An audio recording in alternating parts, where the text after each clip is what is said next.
Cinemassecre's Monster Madness. You know this had to happen eventually. Yeah, for Monster Madness, we must honor one of the biggest monsters of all, the friend of all children, the brave, invincible, super monster guardian of the universe, Gamera!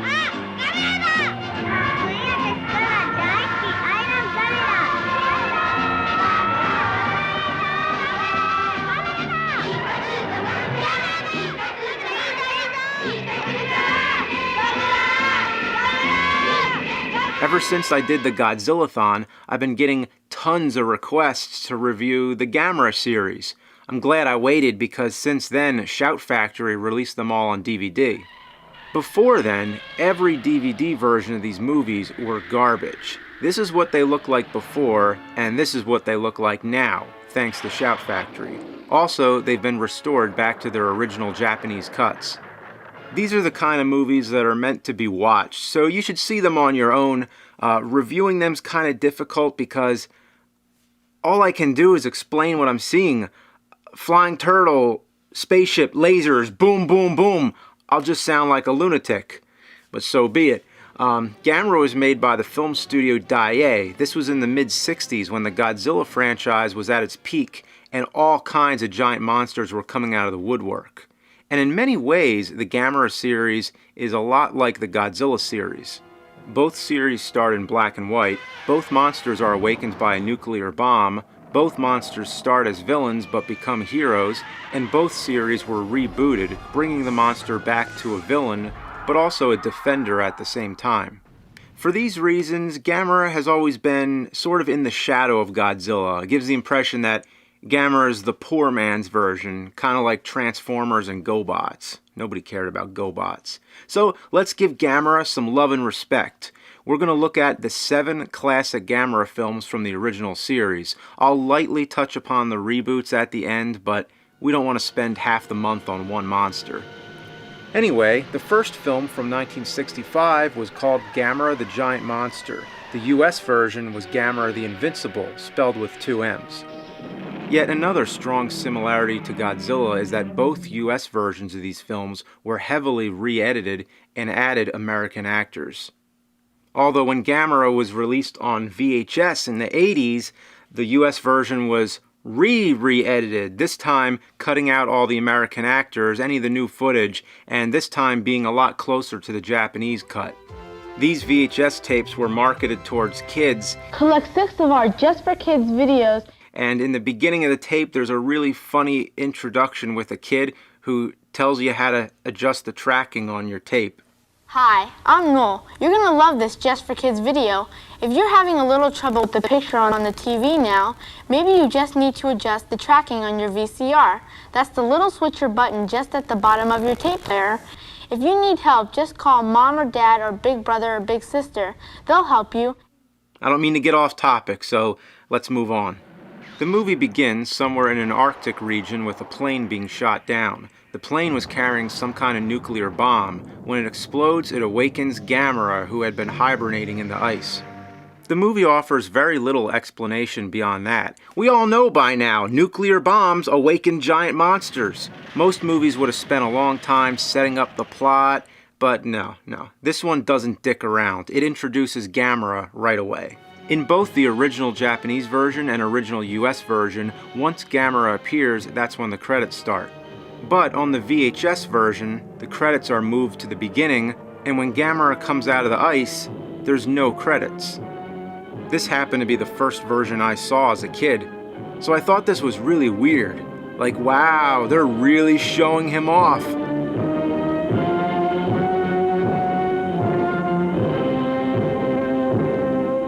Like, what the hell are we looking at?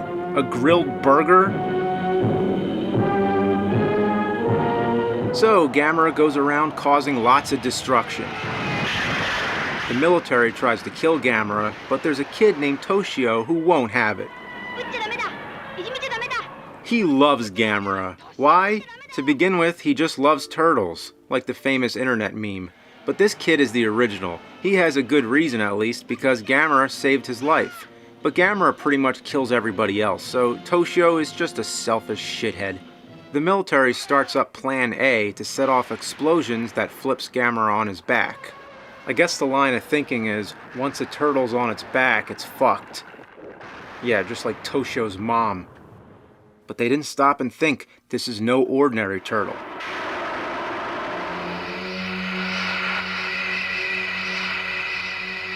What the fuck? Yeah, it's common knowledge now that Gamera is jet-powered, but imagine if you were watching the movie for the first time. It comes as a surprise, right at the 40-minute mark. It's a unique twist. This is one of the things that sets it apart from Godzilla, that Godzilla makes a little more sense. I mean, it could never happen in real life, but Godzilla fits the traditional description of a fire-breathing dragon.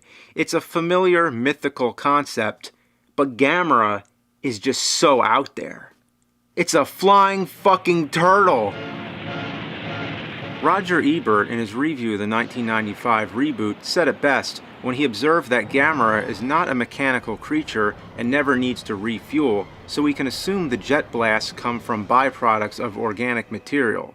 These are Roger Ebert's words, the king of movie critics, who said, yes, Gamera is powered by farts. Awesome.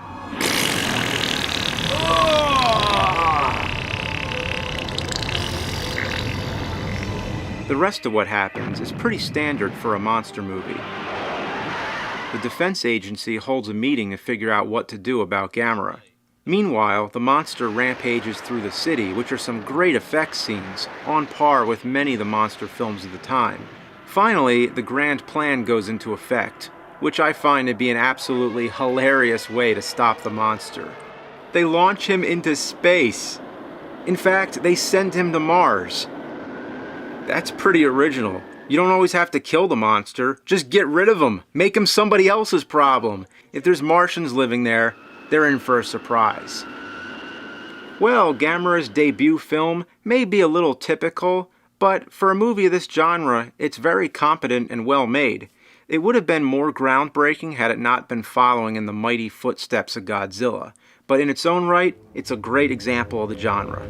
Second in the Gamera franchise, the series makes the jump to color with Gamera vs. Barugan. Just like many of the Godzilla films, it had two titles. It's also known as War of the Monsters. Why would they try to hide the fact that it's a Gamera movie? Taking Gamera out of the title is just as idiotic as when they changed Godzilla Raids Again to Gigantus the Fire Monster. Also, like the second Godzilla film, it's the first where Gamera fights another monster. I don't mean to keep connecting it to Godzilla, but the similarities are endless. Also, the monster that Gamera fights is a complete ripoff of Baragon, a creature from the Godzilla universe who was first featured in Frankenstein Conquers the World, also known as Frankenstein vs. Baragon. I mean, come on, Baragon and Barugon? Well, one thing original here is that Barugon shoots deadly rainbows. You know what? I can accept a jet-powered turtle that spins like a fan, but shooting deadly rainbows, that's just stupid. With two monsters on its hands, this movie surprisingly takes a while to get things going. The plot focuses a little more on the human characters, for better or for worse. The rocket that was carrying Gamera to Mars got hit by an asteroid. Gamera, now free, heads back to Earth. Meanwhile, a group of treasure seekers go into a jungle region to find a rare gem in a cave. The natives warn them to stay away from the cave because it's in the dangerous Valley of Rainbows. Ooh. First they have to fight their way past the natives, then encounter quicksand, and finally reach the cave. During this time, it's more like an adventure movie. They find the gem, but one of them is a greedy bastard who allows the rest of the group to die. He gets away with the gem, but the one last survivor left in the cave gets nursed back to health by the natives, who explain to him why it's so bad that the gem was removed. To make a long story short, the gem is an egg that hatches the monster Barugon. Barugon begins tearing shit up at roughly the 40-minute mark. Boom! Boom! Barugon can also use his tongue as a weapon.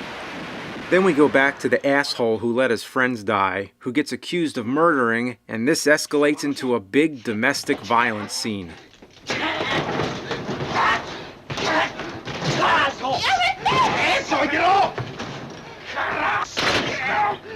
Then we're back to more Barugan destruction and learn he can freeze things too.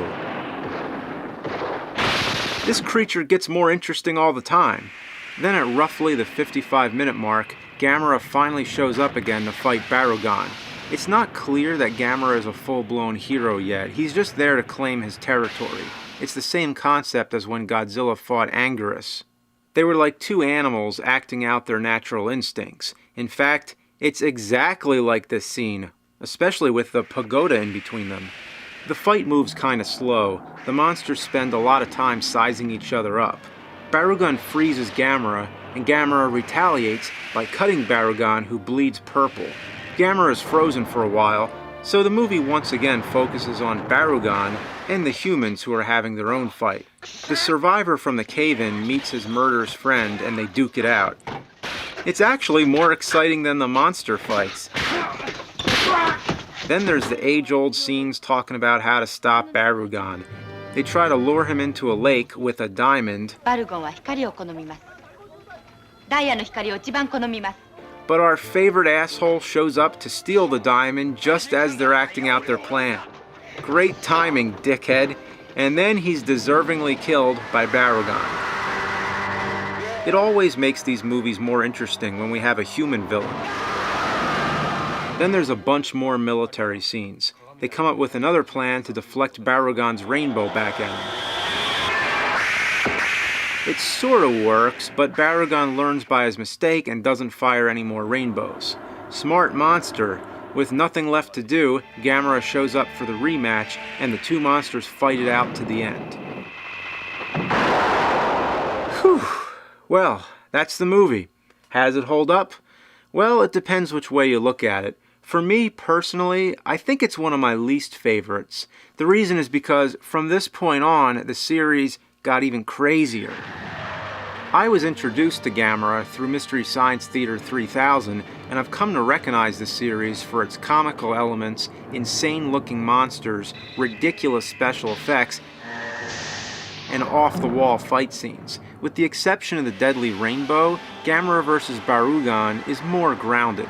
It's a little more typical for a monster movie. I prefer the Gamera movies when they're wacky as hell, but if you like the human elements and having a more sound plot, this one holds itself together pretty well. So you can view it as one of the best or one of the worst. Third in the Gamera series, Gamera vs. Gauss was released in the US as Return of the Giant Monsters.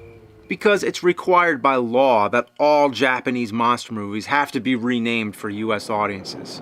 Gamera happens to be a big fan of volcanoes, so when a volcano erupts, Gamera is all over it. Then we're introduced to a room full of businessmen who are building a highway and are trying to force country people to move out of their homes so they can build over their properties. This starts a big dispute over money, but soon they have bigger things to worry about. A helicopter gets cut in half by a laser. The laser is, of course, from the monster Gauss, who we're introduced to pretty soon. Gauss seems to draw its inspiration from Rodan, so it's yet another example of Daiei imitating Toho. Both monsters have great wingspans and cause heavy gusts of wind. But Gauss is a bit more like a giant bat than a pterodactyl, and as we already noted, shoots lasers. Gauss tries to eat a kid, but Gamera shows up and saves him. The two monsters fight for the first of 3 times in the movie. The laser cuts through Gamera's arm. It looks like the arm's about to get sliced off.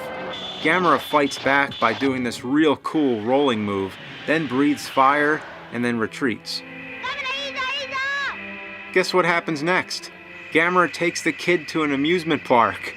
I just want to see Gamera buy the kid cotton candy. Then we get a briefing on what Gauss is, what his anatomy is like. He has 2 throats in case you wanted to know. Other than that, there's not much in this scene that you learn about Gauss. You'd know more just from watching the rest of the film. For instance, Gauss drinks blood. There's actually a scene where they use a giant vat of blood as bait. And he hates sunlight. So basically, Gauss isn't just a bat, he's a vampire. How's that for an explanation? The hell with the scientists. Planes try to take down Gauss, but he cuts them all up nice and clean. Then wreaks havoc on the town. Boom, boom, and more boom. The coolest thing about Gauss is how perfectly he can cut things. Check out this scene where he cuts a car in half, and the people continue to drive the half car. It's one of the most amusing comical moments of the film. Then Gamera shows up and fights Gauss for the second time. They take the battle to the air. Lots of spinning, lots of lasers, lots of boom. The fight ends when the sun comes up and Gauss has to retreat. But Gamera bit off a piece of Gauss's foot. This is when we learn something else about him. His body parts regenerate. I like how you always keep learning new things about the monsters. The scientists examine the foot, figure out that sunlight kills it, and try to come up with some plans to get Gauss into sunlight long enough to kill him, one of which involves making him dizzy so he can't fly back to his cave. It doesn't work. The other plan is to create a forest fire. This attracts Gamera, who comes back again and takes care of things. The final fight is the best yet and ends with Gamera violently dragging Gauss into a volcano. As for the whole dispute about the highway project, it all gets resolved. Like, hey, we almost got wiped out by a giant laser-shooting vampire bat. Let's put our greed aside. Who cares? This is the most boring aspect of the movie. You could cut out all those scenes and it wouldn't affect anything, other than make the movie more entertaining. Which it is. You have 3 monster battles, you have great special effects. This is a Gamera film that delivers. It has a memorable monster villain who would become the only recurring monster in the Gamera films. Every time the series was rebooted, Gauss was brought back. In the original series, the same costume was painted silver and reused because of budget constraints, as a different monster in Gamera vs. Giran. If Gamera has an arch nemesis, it has to be Gauss, making him the Ghidorah of the series. This movie took a lot of the traditions that started with the other 2 movies, like Gamera helping out a kid and Gamera being temporarily defeated by the monster villain's powers. This one put it all together and made it the official Gamera format. The plot with the villagers sucks, and all the scenes of the scientists and military are just the same old bullshit. But if you're in it for the monster scenes, this one does not disappoint. 4th in the Gamera series, check this out. The movie doesn't waste any time. It starts off in space with a weird-looking spaceship. See, this is the kind of stuff I love. This is how I like my Gamera films. There's aliens talking about how they want to take over Earth. I guess those are aliens talking. Something's talking. Is that thing the alien? Are the aliens invisible? Neither is correct. Anyway, they go into detail explaining why they want to take over Earth, how the Earth is the most similar to their own planet and has all the resources they need. They explain it all as if this is a totally new concept for us, as if this isn't already the plot of every other alien invader movie. Then Gamera shows up, and I love how they introduce the title. Watch this.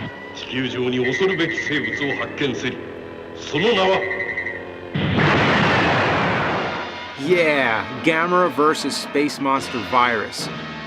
Known in the US as Destroy All Planets, to cash in on the success of Destroy All Monsters, the Godzilla film released that same year. Boy Scouts are visiting scientists who have a tiny submarine.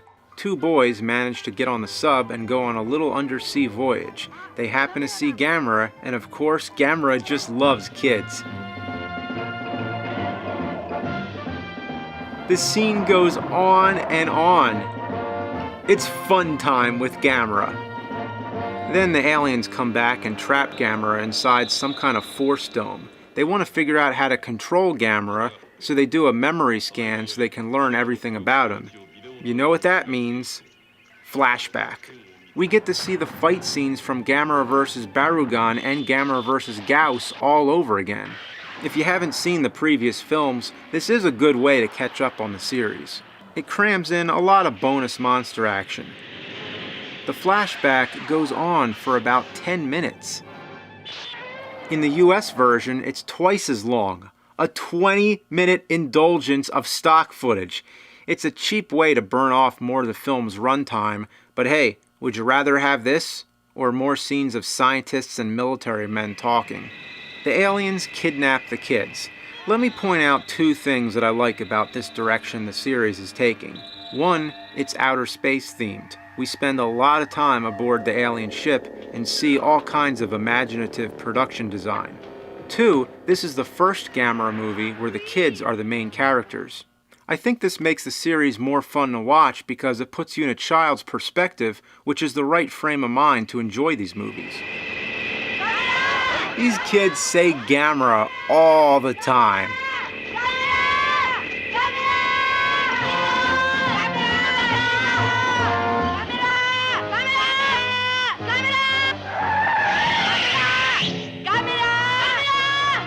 When we eventually do see the aliens, they're pretty interesting, with glowing eyes and flying arms.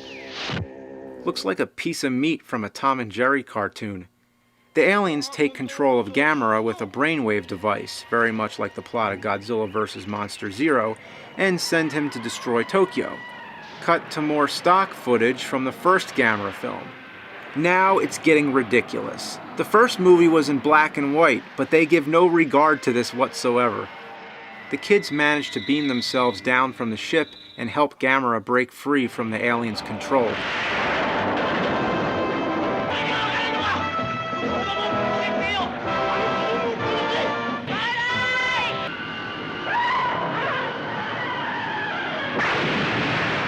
The aliens reveal their true form and all merge to become the squid-like monster, Virus.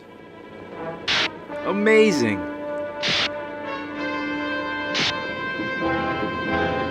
Gamera destroys the alien ship and then fights Virus on the beach.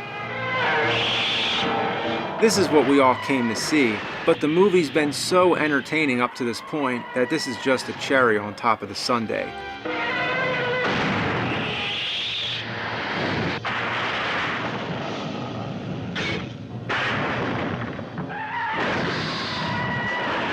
The big highlight of this fight, for me, is when Virus stabs Gamera with his pointy head.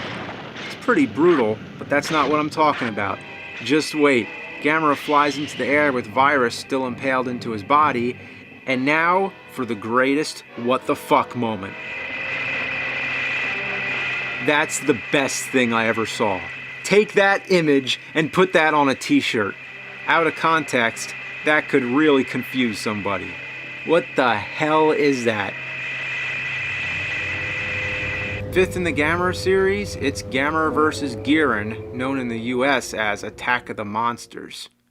Why do none of these alternate titles have Gamera in it? It's like they didn't want people to know it's a Gamera movie. The movie begins talking about star clusters and galaxies, then scientists talking about, well, space. Then we cut to kids looking through a telescope who happen to spot a spaceship. The mom comes in and tells them to do their homework.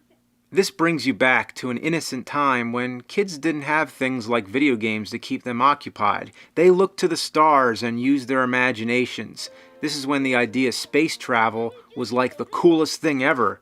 And it still is. We just forgot, that's all. Perfect. Grown-ups have no dreams. Sums it up right there. The kids go exploring and find the grounded spaceship. They go inside, I guess the aliens are out for the day, and they have no trouble operating the thing. They go taking off like it's nothing. Ooh, I'm telling Mom, you took a spaceship.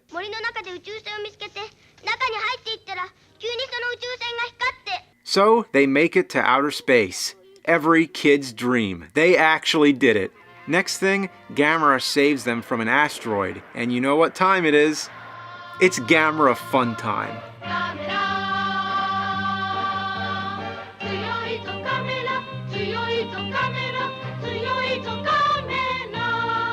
Next thing, they lose control of the ship. It ends up taking them to a distant planet where they witness Space Gauss fight against Giran, a monster with a saw on his head.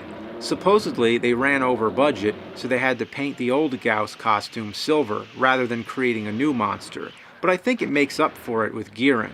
The saw on his head is 100% unique. It's not just for decoration either. He uses it a lot. First, he deflects Gauss's laser, cutting off his foot. Then Giran cuts off his wings.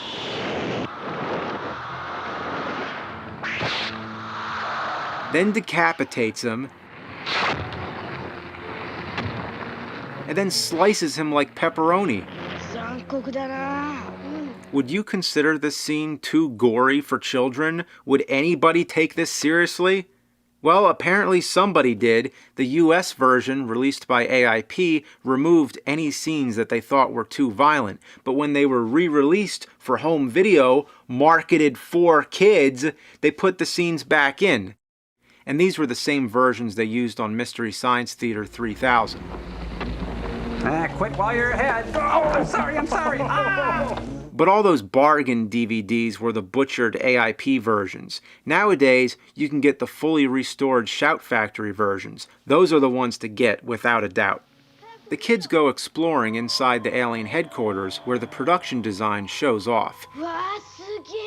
It's wonderful and cheesy. Then the aliens show up. Space girls. Gotta love the costumes. It gets even better. These space girls want to eat the kids' brains. They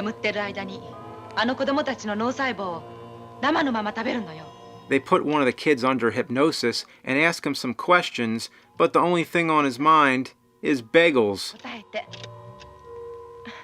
That's what happens when you have an open mind and an empty stomach.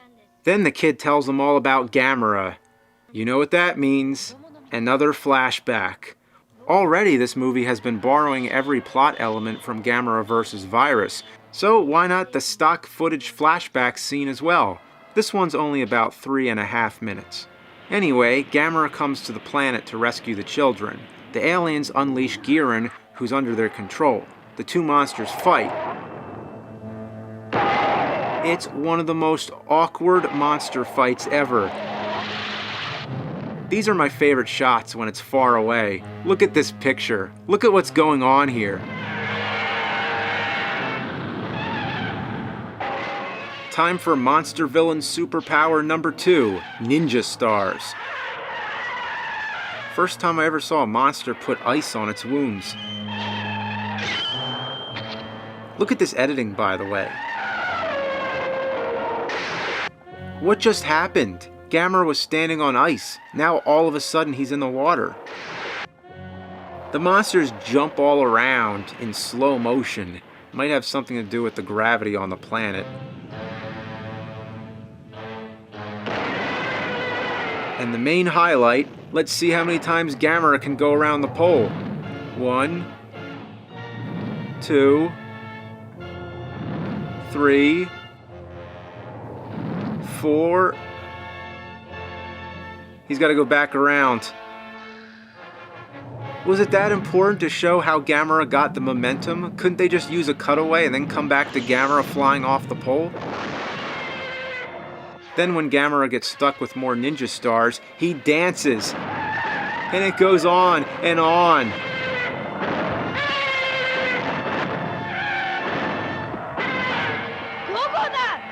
Okay, fine. Yes, he's doing the go-go. Every shot lingers for way too long. That's what makes this fight scene one of a kind. It's so bad it's good.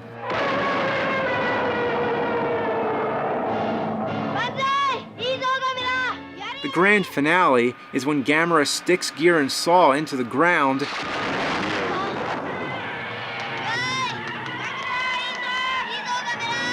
catches a missile and throws it into his head. Boom! What can be said about this movie? It's bonkers. The plot is basically a rehash of Gamera vs. Virus, but you can't go wrong. You have cheesy special effects, flashy spaceship interiors, a monster with a saw on his head, and space girls who want to eat children's brains. It's the perfect essence of cheesiness. Good stuff. 6th in the Gamera series, it's Gamera vs. Jiger. The alternate title is Gamera vs. Monster X. In other words, Gamera versus generic monster that we can't remember the name for the fucking title. Monster X. It's like when they changed Godzilla vs. Mothra to Godzilla vs. The Thing, or with Godzilla vs. Mechagodzilla, how they called it the Cosmic Monster and the Bionic Monster. It's Mechagodzilla! Call the monster by its fucking name! It's also interesting to note that the name Monster X was used for a monster in Godzilla Final Wars, which actually turned out to be King Ghidorah. The plot centers around a boy named Hiroshi whose father... What? Why does he have a Hitler mustache? Anyway, this guy's been building a submarine for some kind of science expo. That's what these movies are always about. It's either a spaceship or a submarine. But that gets put on the back burner for a while. We get a cool slideshow about ancient civilizations and a statue called the Devil's Whistle. That sounds foreboding. Of course, they want to remove it from its island and put it on display at the expo. We all know that's going to summon some kind of monster. It's very much like the plot of Gamera vs. Barugan when they take the egg. Gamera shows up right away to stop the expedition, but they manage to take the statue away. Then the monster Jiger makes its appearance. Looks like something from the dinosaur age, and not as wild and inventive as some of the other monsters we've seen. The first thing it does is get a drink of water. That makes perfect sense.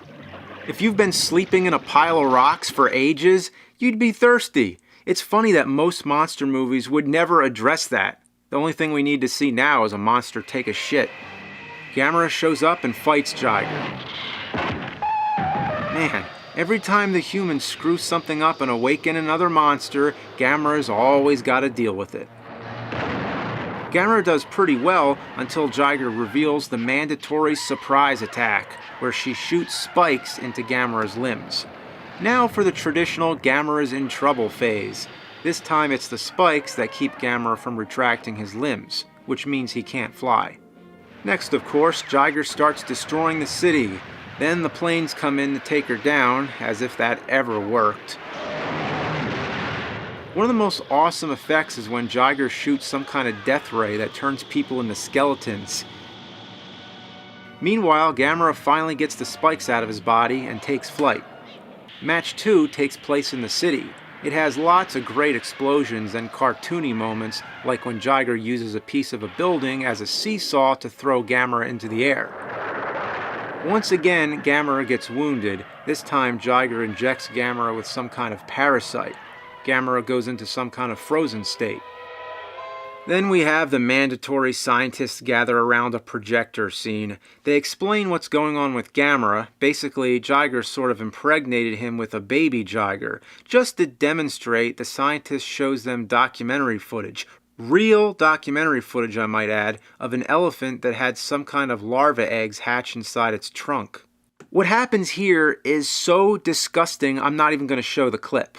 They show real footage of the elephant's trunk being slit open and larvae spilling out. Who wants to see that? That's gross. I mean, it's not that bad. It's in black and white. But how does that explain what's happening to Gamera? How is that necessary? Anyway, remember that submarine? It finally becomes useful. The kids take it and go inside Gamera's body to find the baby Jiger.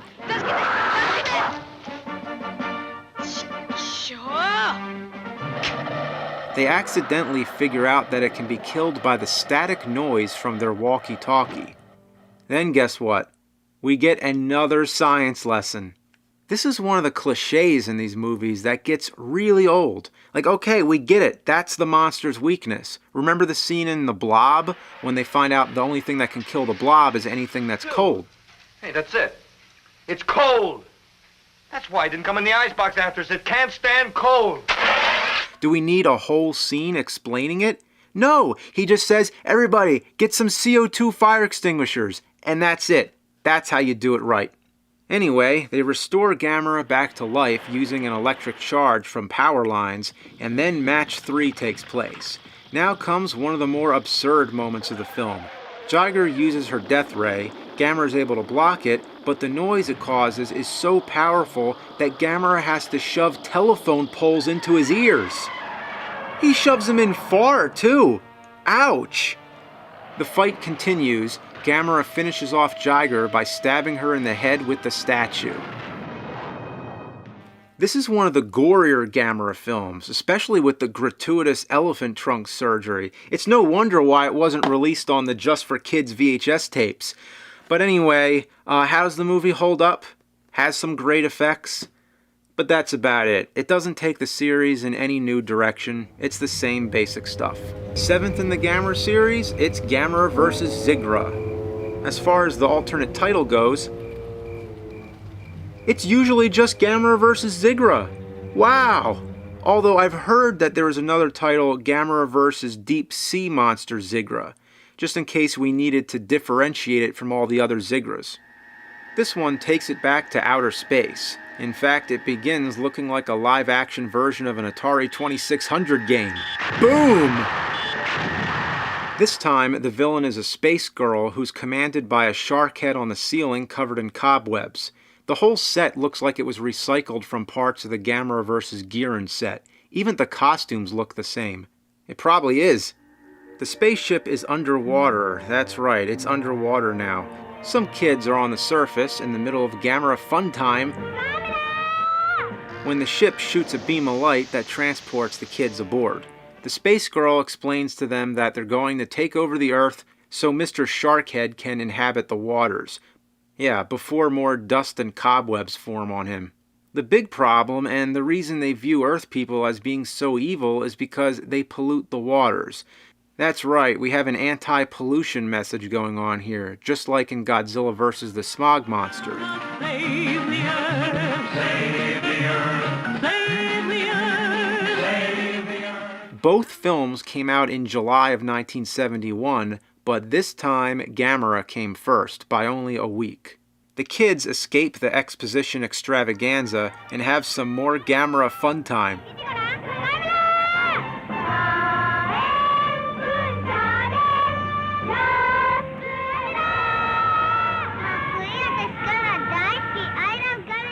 Then some planes get shot down by the spaceship. You gotta have that. Then the space girl gets beamed down to the surface with one mission: to kill the two kids. Why? Because they know all their secrets.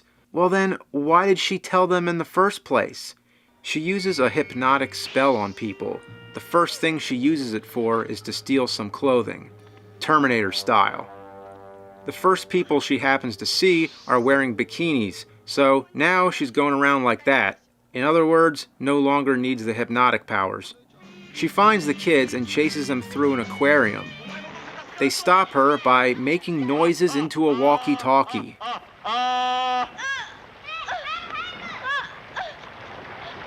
It turns out she's a regular Earth girl who was under hypnosis herself. The control was broken by the walkie-talkie. The mastermind was, of course, Mr. Sharkhead, who I'll start calling Zigra now, because that's what he is, the monster villain of the film. Gamera destroys the submarine spaceship, or whatever the hell it is, and out comes Zigra's true form. The two monsters fight underwater. I've never been that big a fan of underwater monster fights. They're always so slow and look dark and murky. Fortunately, they take it topside real soon. Zigra starts standing upright.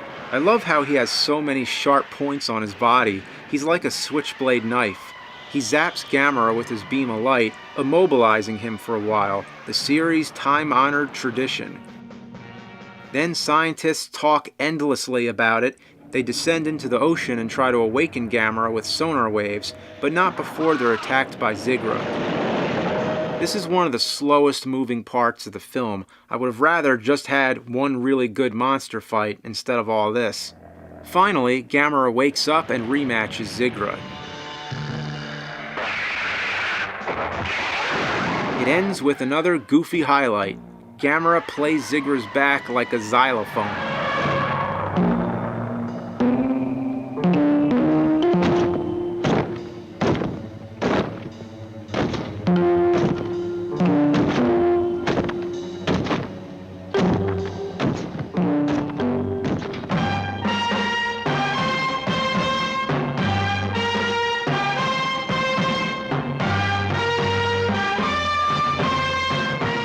So, how does this movie stand up? The best way to say it? It's just tired. I like the monster, but the fight scenes are lacking, and there's nothing about the movie that really makes it stand out. By the time you get to the 7th film, it just ran out of steam, and that's the way most film franchises are. So this marks the end of the classic Gamera films, depending which way you look at it. In 1980, there was Gamera Super Monster, which was one part Gamera clip collection and one part Star Wars ripoff. And when I say Star Wars ripoff, I mean, just look at it.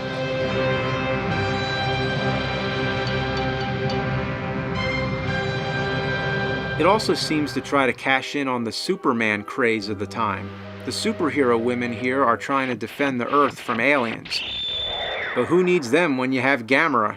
Most of the footage of Gamera is all stock clips from all his previous monster fights. It has Barugan, Gauss, Virus, Giran, Jiger, and Zigra. No monster is forgotten. From this standpoint, I think it's a good Gamera movie to watch if you only have time for one, because with this, you get to see all the highlights. There is some new footage. Did you ever expect to see Gamera go head-to-head with a Star Destroyer?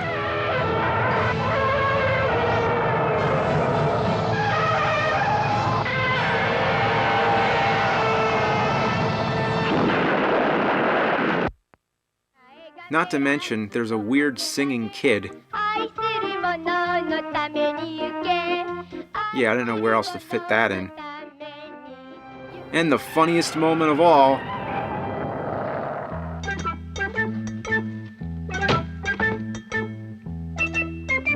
yeah, that just happened. Whew, well, that wraps up the classic Gamera series. But that's not the end of Gamera. Tomorrow, we're going to take a day and just breeze through the next generation of Gamera films. We just covered the classic Gamera series, but there's more. We can't go too in-depth because that would be almost half the month. We have more monster series to get to, so we gotta move on. So let's finish off with a quick look at the newer generation of Gamera films. In 1995, the same year Godzilla was beginning to take a brief hiatus, after Godzilla vs. Destoroyah, Gamera picked up the slack with a revival trilogy. The first was Gamera Guardian of the Universe. This was a kind of Gamera film we've never seen before. It was more serious and darker in tone. It also marked the return of Gauss. Some of the compositing effects are kind of crappy, but all the miniatures are very impressive. Look at the detail here. It's amazing. I now know firsthand how difficult miniatures are to shoot and what a dying art they are. It proves Gamera's potential as a monster series that packs a real punch. In 1996 came Gamera 2, The Advent of Legion. The effects got even more ambitious with lots of moving shots. Not to mention, it totally ups the destruction level. Damn. What sticks out to me the most with this film is the monster. Legion may be the most complex creature in the whole series. Who designs a monster like that and expects it to work? Well, it did. It worked well. Keep in mind, this is not CG. There's actually people inside that thing. Gamera has really met his match this time. In 1999, Gamera 3, The Awakening of Iris, closed out the trilogy. As far as effects go, holy CG. Some of the effects look like cutscenes from a video game. I can't even tell what I'm looking at. But many of the effects look great. Gamera looks more badass than ever. And there's lots of low-angle shots emphasizing how big and menacing he is. Overall, it's shot very well.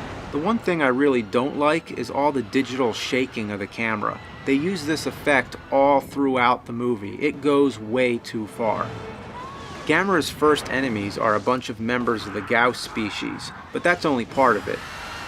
The plot centers around a girl whose family was killed by Gamera, so she's on a quest for revenge. It's a good change of pace to have someone who hates Gamera instead of a young boy who's obsessively in love with him. She finds an egg that hatches a weird monster. When I say weird, that goes for every monster in the series, but this one is really weird. It turns people in a village into horrific corpses. Then it grows into its full form, which is a pretty interesting looking monster to say the least. The girl develops some kind of mythical bond with Iris as he fights against Gamera. The fight scenes aren't as awesome as with Legion, but it's still pretty good.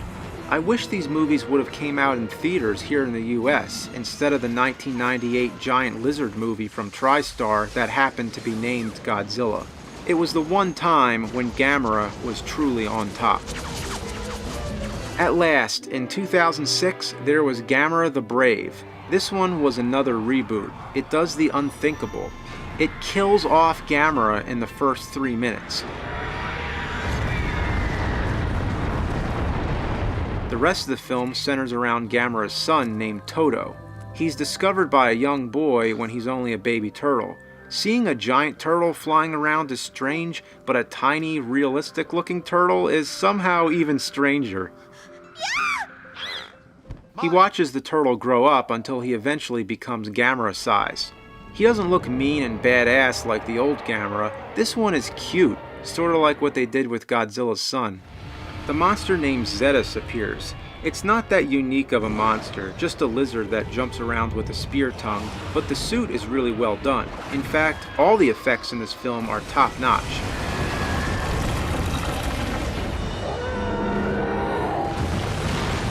It's not as dark as the 90s trilogy. It's kind of a throwback to the generally lighter tone of the original series, but with better child actors who do more than just yell Gamera all the time. The best way I can describe this movie, it's the most mainstream of all the Gamera films. It's more kid-friendly, and it goes for that cute, heartwarming feel. There were never any sequels. This is a standalone film, the only Gamera movie of the millennium so far. But then again, it's not Gamera, it's Toto. When will we see another Gamera film, and will we ever see Godzilla vs. Gamera? Only time will tell. That's it. Tomorrow we start a new monster series, a true terror from space. For now, say goodbye to Gamera.